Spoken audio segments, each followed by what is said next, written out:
Bonjour, aujourd'hui je reviens avec non pas un, mais deux livres. L'essai La Déclaration des droits de la femme et de la citoyenne d'Olympe de Gouges et la pièce de théâtre Olympe de Gouges, porteuse d'espoir d'Annie Verne et Clarissa Palmer aux éditions de l'Harmattan.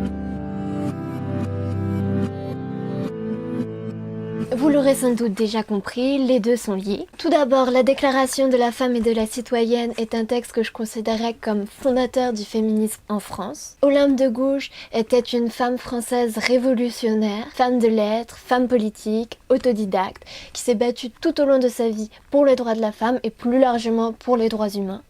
Elle s'est par exemple insurgée contre l'esclavage. Dans sa déclaration, Olympe de Gouges propose l'idée d'un nouveau contrat entre les hommes et les femmes qui se ferait sur un plan d'égalité parfaite. Ce faisant, elle révolutionne le mariage comme il était pratiqué à l'époque et instaure le divorce. Donc maintenant, la pièce de théâtre Olympe de Gouges, porteuse d'espoir, met en lumière cette figure extraordinaire qu'est Olympe de Gouges et qui est malheureusement encore trop souvent méconnue.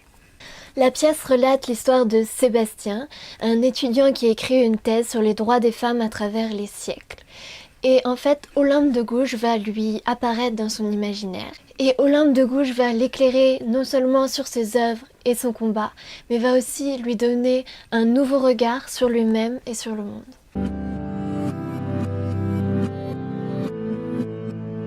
Pourquoi c'est top?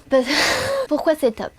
Donc parce que c'est un texte fondateur et pourtant encore étrangement d'actualité. Parce que ça vous prendra pas beaucoup de temps, en effet, vous voyez, le livre est fin, mais pourtant ça vous apportera de vraies réflexions sur la place de la femme dans la société depuis la Révolution française jusqu'à aujourd'hui. Parce que la pièce de théâtre est passionnante, très bien rédigée et permet de découvrir la vie et l'œuvre d'Olympe de Gouges sous un angle peut-être plus plaisant, plus créatif et plus littéraire. Entre les deux, faites votre choix ou lisez les deux, ce que je vous recommande.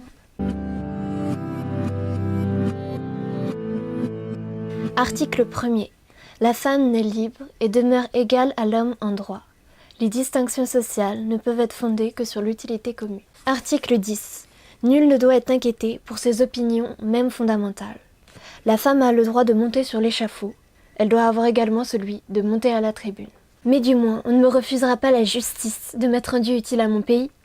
Et si jamais on fait la récapitulation de mes ouvrages, on y trouvera ma haine pour la tyrannie, mon amour pour l'égalité, mes projets utiles d'établissement, le respect pour les propriétés, pour les lois, l'amour des vertus, tout ce qui convient à un grand peuple. Je lègue mon cœur à la patrie, ma probité aux hommes, mon âme aux femmes, mon désintéressement aux ambitieux, ma philosophie aux persécutés, mon esprit aux fanatiques, ma religion aux athées, ma gaieté franche aux femmes sur le retour, et tous les pauvres débris qui restent dans une fortune honnête, à mon héritier naturel, à mon fils.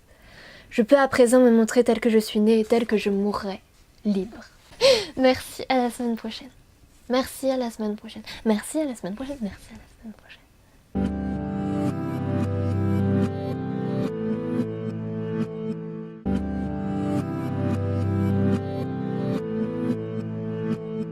Bonjour, aujourd'hui je reviens avec non pas un, mais deux livres. Et je vais le refaire.